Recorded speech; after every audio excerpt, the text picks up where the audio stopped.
Good morning guys, कैसे हैं आप सभी। मैं मौरिफ खान आप सभी का तहे दिल से स्वागत करता हूं आपके अपने फेवरेट चैनल एक्टिव लर्नर्स थोड़ा पढ़ो रेगुलर पढ़ो पर।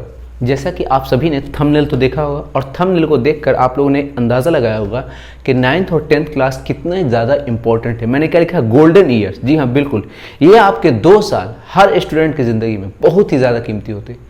बोलते हैं ना कि ये 2 साल आपके ज़िंदगी आने वाली ज़िंदगी को डिफाइन कर सकते हैं अगर आप इसका सही से यूटिलाइजेशन करते हैं। ओके, तो आप प्लीज़, मैं सारे बच्चों से कहूँगा कि आप इस 2 साल को बहुत ही अच्छे तरीके से यूटिलाइज कीजिए ताकि आने वाली ज़िंदगी बेहतर हो सके। ओके, जो उम्मीदें आपसे लोगों ने लगा रखी है, ठीक है, उन उम्मीदों पे हम लोग खड़े उतर सके। ओके, तो उसके लिए एक बहुत इंपॉर्टेंट चीज़ मायने रखती है कि हर बच्चा यही पूछना चाहता है कि जैसे होता है ना कि नए क्लास में जाते हैं तो एक जज्बात जगता है कि सर कितना देर पढ़ें, कैसे पढ़ें, कौन सी बुक पढ़ें, रूटीन क्या होना चाहिए, इससे रिलेटेड बात आती है।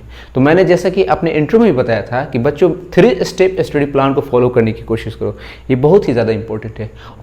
और आज की वीडियो स्पेशली रूटीन बेस्ड है कि एक आइडियल रूटीन क्या होना चाहिए, क्योंकि अगर जिस स्टूडेंट ने एक रूटीन को फॉलो कर दिया उसको कामयाब होने से कोई नहीं रोक सकता है।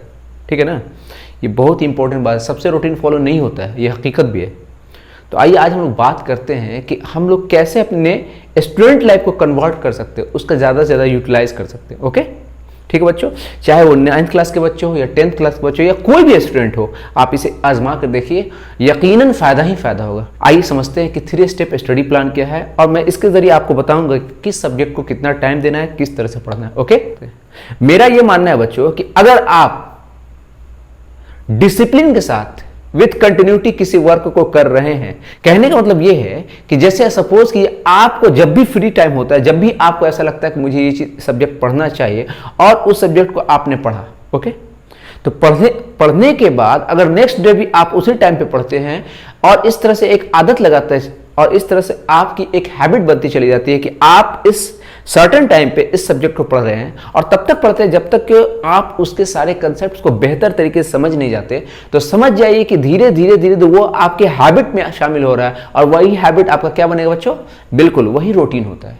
और आप रेगुलरिटी कैसे ला सकते हैं, आप किसी भी हाल में अगर आपकी आदत नहीं है तो आप उस टाइम तक बैठिए, आधा घंटा ही बैठने की आदत डालिए। स्टार्टिंग में दिक्कत होती है, देखो बच्चों, जो बोलते हैं ना कि जो 3rd डिवीजन था मैट्रिक में वो IAS हो गया, तो वो IAS कैसे हुआ, उसकी हिस्ट्री में, उसकी लाइफ हिस्ट्री जब आप देखोगे तो सबसे इंपॉर्टेंट चीज उसमें नजर आती है सेल्फ स्टडी और उसकी जिद कि, तो प्लीज आप अभी से आदत डालिए।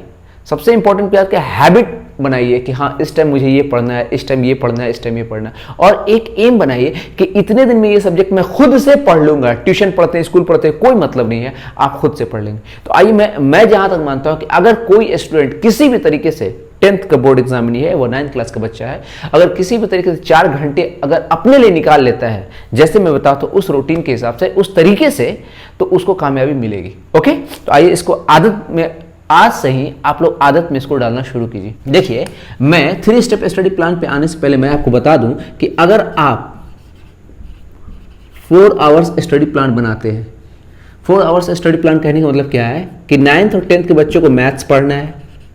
ओके, सेकंड में क्या पढ़ते हैं हम लोग, साइंस पढ़ते हैं, उसके बाद सोशल साइंस और लास्ट में लैंग्वेज सब्जेक्ट आ जाते हैं, है ना बच्चों। ठीक है, तो अगर आप अपनी स्टडी को स्टार्ट करते हैं, ज्यादातर ऐसा देखा गया कि 9th और 10th के बच्चे मैथ और साइंस के पीछे पहले भागते हैं, तो आप इसको, इन दोनों सब्जेक्ट को मिलाकर 1.5 आवर दीजिए, आपको जब भी टाइम मिल रहा है, और बाकी के बचे 1 आवर में इसको पार्टिसिपेट कीजिए जैसे आपको सहूलियत होती है।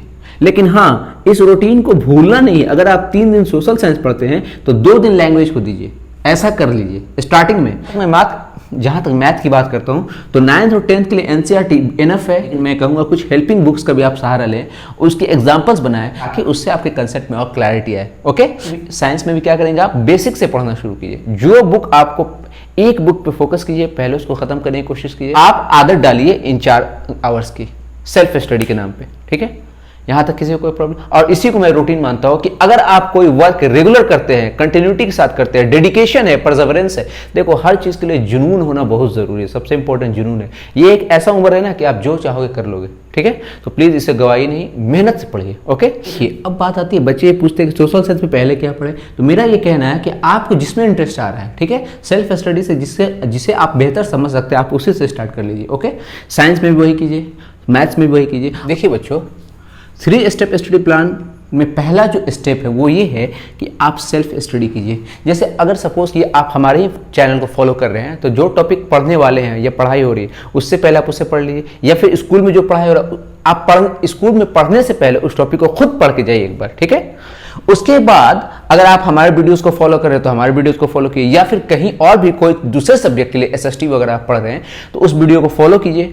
उसके बाद तो इससे ये फायदा होगा कि एक बार यहां आपने इस सब्जेक्ट टॉपिक को पढ़ा, दूसरी बार यहां इस वीडियो की मदद से पढ़ा, तो कंसेप्ट की क्लैरिटी बेहतर हो रही है। ओके, और थर्ड टाइम आप क्या कीजिए, इन दोनों को मिक्स करके एक नोट्स बनाने की कोशिश कीजिए।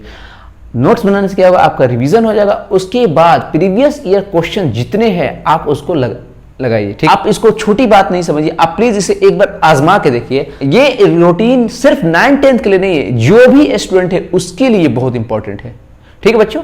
4 आवर की आदत लगाइए। हाँ, शुरुआत में दिक्कत हो सकती है, लेकिन आप आदत लगाइए, ये रूटीन रखिए और ये पैटर्न रखिए कि पहले एक बार खुद पढ़ेंगे, फिर क्लासेस में जो हो रही है पढ़ाई वो पढ़ेंगे, उसके बाद मिक्स करके रिवीजन करने के बाद आप क्या करेंगे, क्वेश्चंस लगाएंगे। और जैसा कि आप सभी को पता चल ही गया होगा कि अब जो 10th बोर्ड है उसके पैटर्न बदलने वाले हैं। MCQ की तरफ यानी ऑब्जेक्टिव की तरफ ज्यादा तवज्जो दिया जाएगा। मतलब अगर आपके अंदर कंसेप्ट की क्लैरिटी बेहतर नहीं है तो आप क्वेश्चन को टैकल नहीं कर पाएंगे। तो इसलिए आपको लाइन बाय लाइन एक एक बुक पढ़ने की, और इसमें सबसे ज्यादा इंपॉर्टेंट किसका रोल होगा, सेल्फ स्टडी का, ठीक है बच्चों? तो मैं उम्मीद करता हूं कि आपको ये रूटीन सही लगा होगा, आप इसे जरूर अपनी जिंदगी में शामिल करेंगे, और इसका क्या फीडबैक होता है आप मुझे 1-2 महीने बाद एकदम जरूर मुझे कमेंट करके बताएं। ओके बच्चों, और हाँ, एक गोल जरूर सेट कीजिएगा कि मुझे यही करना ही है, बाकी कुछ नहीं चाहिए मुझे। फिर अपना ख्याल रखिए और जी तोड़ मेहनत कीजिए, ठीक? Bye bye, take care, love you all.